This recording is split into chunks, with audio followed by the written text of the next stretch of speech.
وہ کر دیتے ہیں. ہائبرڈ نظام میں دونوں کی رائے چلتی ہے. یہاں رائے جو ہے اس کی جو بالادستی ہے وہ فوج کے پاس ہے. رائٹ. دوسری طرف دیکھتے ہیں کہ اب شہباز شریف صاحب کی کیا پوزیشن ہے ایز اے پرائم منسٹر، اختیارات میں، قوت میں، اور کیا آگے چل کر یہ سسٹم اسی طرح سے چلتا ہوا آپ کو نظر آ رہا ہے؟ کیونکہ کوئی بھی پرائم منسٹر کبھی بھی ایک پیج پر ہونے کے باوجود بھی وہ پیج، وہ صفحے پھاڑ دیے جاتے ہیں. تو اس ایک پیج کو آپ کیسے دیکھتے ہیں، شہباز شریف اور فیلڈ مارشل کے پیج کو؟ جی پیج تو ایک ہی ہے، لیکن اس پیج کے اوپر قبضہ جو ہے ایسی قوتوں کا ہے جو جمہوری نہیں ہے، جو الیکٹڈ نہیں ہے. تو اس لیے یہ سمجھنا کہ شہباز شریف صاحب کتنا عرصہ چلیں گے، اتنا عرصہ ہی چلیں گے جتنے عرصے تک وہ جو اصل مقتدر حلقے ہیں ان کی مرضی ہوگی. کیونکہ بہت ہی نازک صورتحال ہے حکومت کی قومی اسمبلی کے اندر اور سینٹ کے اندر، اور اس کو برقرار رکھا گیا ہے بنیادی طور پر فارم 47 کے ذریعے، اور پھر بہت ساری جو خواتین کی نشستیں ہیں اور منورٹیز کی جو مخصوص نشستیں ہیں ان کا کیس سپریم کورٹ میں چل رہا ہے. 16 ماہ گزر گئے ہیں. پنجاب کے اندر جو خواتین کی نشستیں ہیں وہ تقسیم نہیں کی گئیں. اسی طرح خیبر پختونخوا میں 80% نشستیں خواتین کی خالی پڑی ہیں.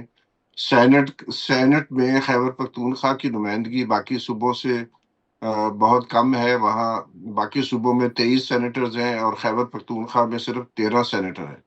تو یہ اسمبلی ہی اور یہ پارلیمنٹ ہی نامکمل ہے.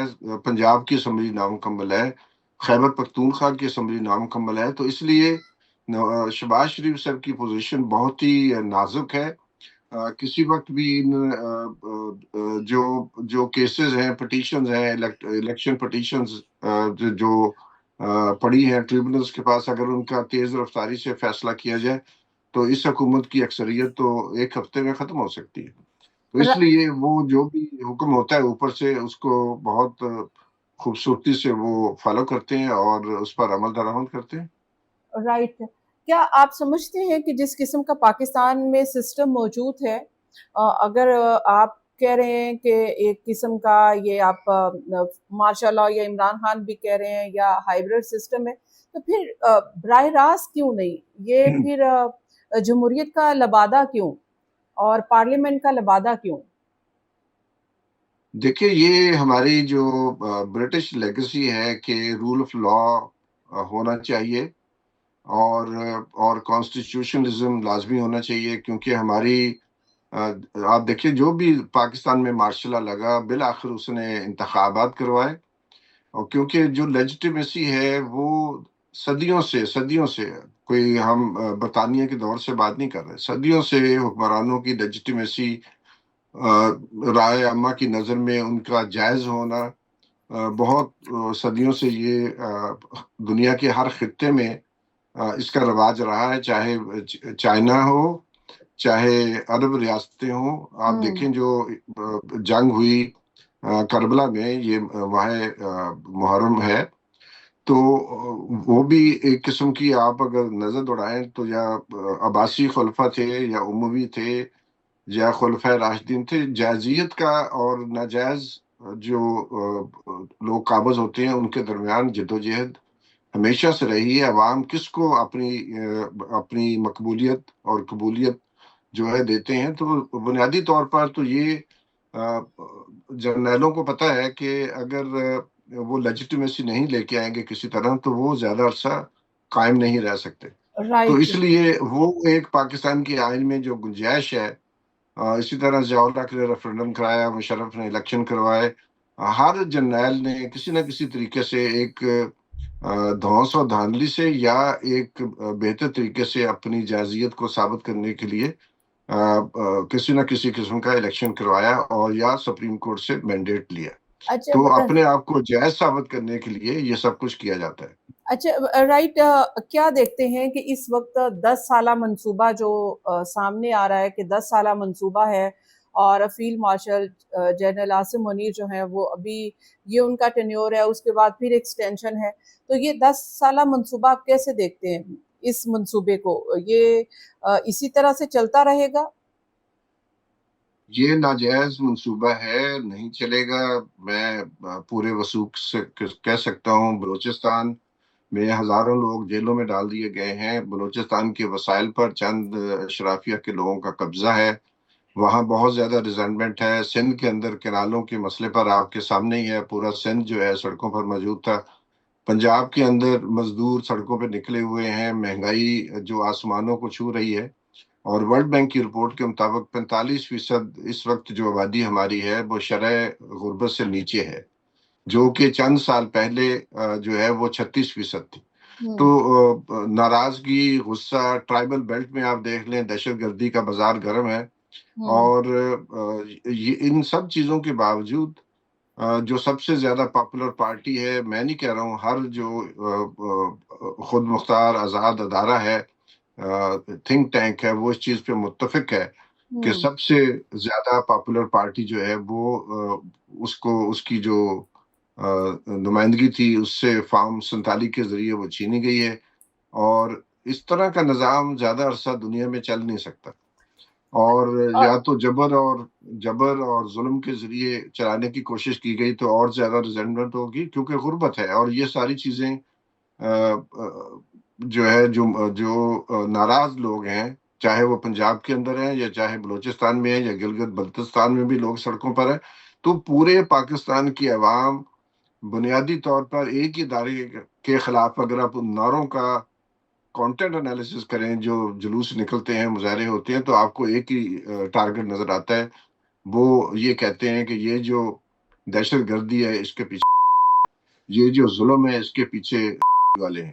تو یہ بات ہمیں سمجھ لینی چاہیے، ہمارے جو مقتدر حلقے ہیں، کہ ایک ناجائز حکمران بہت عرصے چل نہیں سکتا، تو اس لیے 10 سال کا پل کی خبر نہیں اور صدیوں کا پلان ہے، رائٹ۔ تو اچھا دنیا میں اچھا ہمیشہ جازیت کا ہونا ضروری ہوتا ہے۔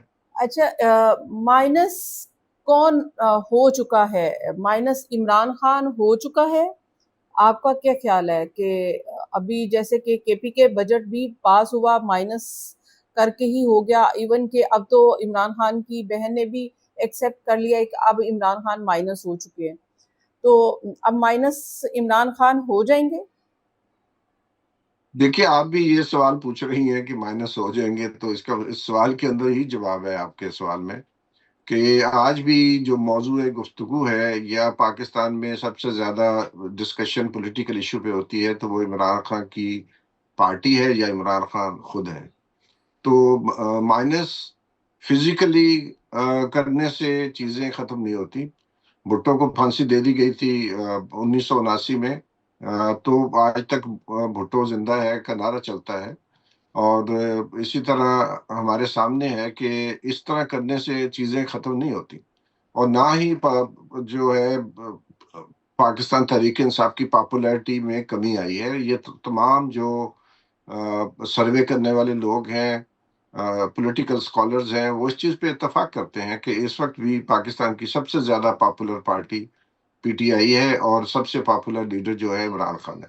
یہ میں مانوں یا نہ مانوں یہ الگ بات ہے، لیکن حقیقت ہے کہ اگر ہمیں سورج چڑھا ہوا نظر آتا ہے تو ہم دیکھتے ہیں کہ یہ دن ہے، تو اس کو ڈینائی کرنے سے پاکستان کی کوئی خدمت نہیں ہو رہی، پاکستان کی ڈس سروس ہو رہی ہے، اور جو بھی لوگ اس طرح کے ڈیموکریٹک سیٹ اپ کے اندر اپنی منمانی کر جو حقائق ہیں ان سے نظریں چھپاتے ہیں، بالآخر اس کا خمیازہ قومیں بھگتتی ہیں۔ اس لیے میں سمجھتا ہوں کہ پاکستان میں سول سوسائٹی، پولیٹیکل سوسائٹی کو جو ان کا چھینا ہوا حق ہے اس کو واپس لینا ان کے اوپر لازم ہے۔ اچھا سرور پاری صاحب، عمران خان کی رہائی آپ آگے مستقبل میں دیکھ رہے ہیں؟ دیکھیے، رہا ہونا تو کوئی مسئلہ نہیں ہے، اگر وہ سمجھوتا کر لیں تو ظاہر ہے بڑے جو ہمارے مقتدر حلقے ہیں وہ بڑی خوشی سے وہ سمجھوتے کو مانیں گے، اس پر عمل درآمد بھی کریں گے، لیکن عمران خان صاحب نے چونکہ طے کر لیا ہے کہ وہ نواز شریف صاحب کی طرح یا باقی جو لیڈران تھے ان کی طرح سمجھوتا نہیں کریں گے، وہ رجسٹ کریں گے، کیونکہ وہ سمجھتے ہیں کہ فوج کا یہ حق ہی نہیں ہے کہ وہ پالیٹکس میں یا گورننس میں مداخلت کرے۔ فوج ایک محکمہ ہے، اور اس پاکستان کے آئین اور قانون کے مطابق فوج کی قیادت نے اس کی خلاف ورزی کی ہے، آئین کی خلاف ورزی کی ہے، اس لیے وہ سمجھتے ہیں کہ اگر یہی سلسلہ چلتا رہا جو کہ پچھلے 40 سال سے چل رہا ہے تو پاکستان کبھی بھی ترقی نہیں کر پائے گا۔ ابھی آپ کے سامنے ہے کہ پاکستان تقریباً دنیا کے ہر جو انڈیکس ہے، چاہے وہ گلوبل جنڈر گیپ انڈیکس ہو، اس میں اب پاکستان 148 ملکوں میں سے 148ویں نمبر پر ہے۔ یمن بھی ہمارے اوپر ہے، صومالیہ بھی ہمارے اوپر ہے، نائجیریا بھی ہمارے اوپر ہے، بنگلہ دیش بھی ہمارے اوپر ہے۔ تو پاکستان کی خواتین کی جو ڈس امپاورمنٹ ہے، اس کی وجہ بھی یہی ہے کہ آج تک 2022 میں گلوبل جنڈر گیپ انڈیکس پہ پولیٹیکل امپاورمنٹ پہ پاکستان کا سکور 2025 کے انڈیکس کی نسبت بہتر تھا، کیونکہ 2025-24 میں جو خواتین کی نشستیں جن کا میں نے ابھی ذکر کیا اس کو ڈینائی کیا گیا، اور اس کو ڈینائی کرنے کی وجہ سے پاکستان کا سکور اور زیادہ نیچے جا گیا۔ تو کہنے کا مقصد یہ ہے کہ یہ جو ناجائز ادارے ہیں یا ناجائز قبضے ہوتے ہیں وہ زیادہ عرصے چلتے نہیں ہیں، تو وہ دوبارہ جو ہے صورتحال واپس آپ کے سامنے ہے۔ ہر مارشل لا دور کے بعد پھر ایک ڈیموکریٹک گورننس آتی ہے۔ اچھا، میرے دو کوشچن ہے۔ ایک تو آپ عمران خان کو نواز شریف، بھٹو اور محترمہ بے نظیر کے ساتھ کیسے کمپیئر کریں گے؟ عمران خان کیسے مختلف ہیں؟ اور دوسرا، آپ نے کہا کہ سیاست میں فوج کا رول ختم ہونا چاہیے، تو عمران خان بھی یہ سمجھتے ہیں، تو کیا عمران خان اگر واپس آ جاتے ہیں اقتدار میں تو کیا فوج کا سیاست سے رول ختم کر دیں گے؟ اگر وہ اقتدار میں آ کر وہی کام کرتے ہیں جو باقی سیاستدان کرتے رہے ہیں ماضی میں، تو ظاہر ہے عوام ان کے خلاف ہو جائیں گے۔ تو اس لیے ان کو اس چیز کا ادراک ہونا چاہیے، اور میرا خیال ہے کہ ان کو ادراک ہے، اور اسی لیے وہ سمجھتے ہیں کہ یہ سٹینڈ لینا بہت ضروری ہے۔ یہ جو کنٹراڈکشن ہے سول اور ملٹری ایلیٹ کے درمیان، اس میں جو آپ کے سوال کا پہلا حصہ تھا کہ وہ فرق کیا ہے، تو میں سمجھتا ہوں کہ عمران خان ایک ٹپیکل پولیٹیشین نہیں ہے۔ وہ بنیادی طور پر ان کا ذہن ایک ریفارمسٹ کا ہے، تو وہ چاہتے ہیں کہ پاکستان میں جو سویلین بالادستی ہے قانون اور آئین کے مطابق وہ قائم رہے، اور اس کے مطابق گورننس ہو، الیکشنز ہوں، اور جو ہار جائے اس کو اپنی ہار ماننی چاہیے، اور جو جیت جائے اس کو حکومت کرنے کا حق ہونا چاہیے۔ یہی ہے دنیا میں، اگر آپ دیکھ لیں تمام دنیا جو ترقی یافتہ ہے یا جہاں پر ترقی تیزی سے ہوئی ہے، وہاں پر ایک رول آف لا ہے، ڈیموکریٹک سیٹ اپ ہے، وہاں کوئی برادری ازم اور باقی چیزیں نہیں چلتی۔ تو یہ بنیادی بات پاکستان کی عوام کو سمجھ آ چکی ہے، پاکستان کی انٹیلیجنسیا کو بھی سمجھ ہے، لیکن ذاتی مفادات کے بل بوتے پر جو ایلیٹ کا ایک سیکشن ہے، section of elite which is very corrupt, اور یو این ڈی پی کے سابقہ سربراہ نے کہا تھا کہ پاکستان میں کمپلیٹ ایلیٹ کیپچر ہے، اور یہ ایلیٹ بہت کرپٹ ہے۔ یہ میں نہیں کہہ رہا ہوں، دنیا بھر کے جو لکھاری ہیں، پولیٹیکل سائنٹسٹ ہیں، اسکالرز ہیں، وہ سمجھتے ہیں کہ پاکستان کی جو سیاسی اشرافیہ ہے اس کا ایک بہت بڑا حصہ جو ہے جس کی پاپولیرٹی ختم ہو چکی ہے، وہ 2024 کے انتخابات نے ظاہر کر دیا ہے کہ لوگ اب مزید ان پارٹیوں کو، ان لیڈرشپ کو نہیں مانتے، وہ آگے نہیں چل سکتے۔ تو وہ تو 2024 کے انتخابات نے واضح کر دی ہے کہ عوام کی نظر میں کون سی پارٹی اس وقت، یہ گارنٹی کوئی نہیں دیتا، کیونکہ نہ ہی ہو سکتی ہے۔ کسی بھی ڈیموکریٹک ملک میں بہت پاپولر پارٹیاں بعد میں غیر پاپولر ہو جاتی ہیں۔ پیپلز پارٹی کی بہت بڑی مثال ہے، 1970 کے انتخابات میں پورے مغربی پاکستان میں سویپ کیا تھا، اور پھر آپ دیکھیں مسلم لیگ کا دور آیا، مسلم لیگ الیکشن سویپ کرتی رہی ہے۔ اب مسلم لیگ اور پیپلز پارٹی کو یہ مان لینا چاہیے کہ ان کی پاپولیرٹی کم ہو چکی ہے، اور پاپولیرٹی گین کرنے کے لیے ان کو گڈ گورننس قوم کو دینی پڑے گی، چاہے ان کی حکومت کا جائز ہونا، جو لیجیٹیمیسی ہے وہ کوشچنیبل ہے، لیکن اگر وہ چاہتے ہیں کہ وہ اپنی پاپولیرٹی کو گین کر سکے 80 اور 70 اور 90 کی دہائی کو، تو ان کو پرفارم کرنا پڑے گا، اور وہ پرفارم کرنے میں بری طرح ناکام ہو رہے ہیں، کیونکہ ان کی توجہ اپنی سروائیول کے اوپر ہے، نہ کہ عوام کی سروس کے اوپر ہے۔ اچھا، آپ کے سروے بڑے مقبول ہوتے ہیں، اور ایک سروے جو حالیہ جس کے اوپر بحث ہو رہی ہے وہ field marshal general Asim Munir اور عمران خان کے درمیان کون زیادہ پاپولر ہے، تو آپ اس پیرامیٹر، کسی پیرامیٹر کے تحت کس کو زیادہ مقبول دیکھتے ہیں؟ آپ کی کیا رائے ہے؟ دیکھیے، یہ آموں کا موسم ہے، سب سے پاپولر جو پھل ہے وہ تو مینگو ہی ہے، آم ہے۔ اب میں آموں کا مقابلہ آج کے دور میں کروں سنتروں کے ساتھ تو پھر زیادتی کی بات ہے۔ تو میرا خیال ہے ایک تو مقابلہ بنتا ہی نہیں ہے کہ ہو از مور پاپولر، کیونکہ عاصم منیر کے پاس یہ چوائس نہیں ہے کہ وہ کہے جی میں پاپولر ہوں. اگر وہ پاپولر ہیں تو وہ ملٹری لیڈر کے طور پر ہو سکتے ہیں، لیکن سیاستدان کے طور پر نہیں ہو سکتے. تو اگر آپ لوگوں سے یہ پوچھیں کہ پچھلے جو ہمارے 10 جو آرمی چیف رہے ہیں ان میں سب سے زیادہ پاپولر کون ہے، تو پھر تو بات بنتی ہے.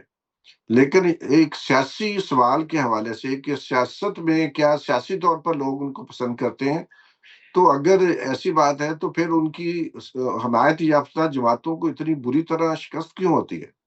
تو جو مسلم لیگ اور پیپلز پارٹی اور ایم کیو ایم جس طرح الیکشن جیتی ہے، وہ اس چیز کا بہت واضح ثبوت ہے کہ عاصم منیر کی کوئی پاپولیرٹی نہیں ہے، اور نہ ہی ان کو اس کے بارے میں بات کرنی چاہیے، اور نہ ہی ان کے جو بہی خواہ ہیں، جو ان کے ویل وشرز ہیں، ان کو یہ سوال اٹھانا چاہیے کہ عمران خان زیادہ پاپولر ہے یا عاصم منیر زیادہ پاپولر ہے، کیونکہ موازنہ دو چیزوں کے درمیان ہوتا ہے کہ یہ ناشپاتی اچھی ہے یا دوسری ناشپاتی اچھی ہے. تو یہ تو بالکل میں سمجھتا ہوں کہ جو لوگ یہ سوال اٹھا رہے ہیں، میں آپ کی بات نہیں کر رہا ہوں، لیکن جو یہ نیریٹو بنانے کی کوشش کر رہے ہیں ان کو یہ سمجھ آنی چاہیے کہ عوام 24 کروڑ عوام جو ہیں اتنے بیوقوف نہیں ہے کہ وہ اونٹ کو اور بکری کا مقابلہ کریں. تو اس طرح کے جو موازنے ہیں وہ ایک نیریٹو بنانے کے لیے تو اچھے لگتے ہیں، لیکن یہ بنتے نہیں ہیں، کیونکہ عوام کی عقل سوجھ بوجھ جو ہے، ان کی جو وزڈم ہے، دانش مندی ہے، اس میں فٹ نہیں ہوتا وہ. اچھا، ایک طرف عمران خان ہے اور دوسری طرف پاکستان تحریک انصاف، جو موجودہ پاکستان تحریک انصاف ہے جو پولیٹیکل پارلیمنٹ میں موجود ہے. کیا یہ پاکستان تحریک انصاف عمران خان کے ساتھ کھڑی ہے یا پھر اس ہائیبرڈ سسٹم کے ساتھ کھڑی ہے؟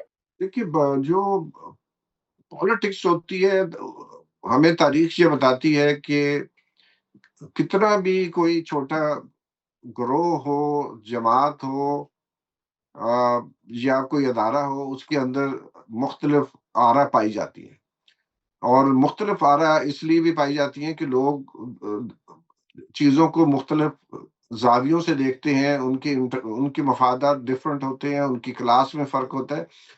تو میں اگر آپ کے سوال کا جواب دوں تو میں یہ کہوں گا کہ جو تو ایم این ایز ہیں، ایم پی ایز ہیں، وہ ایلیٹ کا حصہ ہے.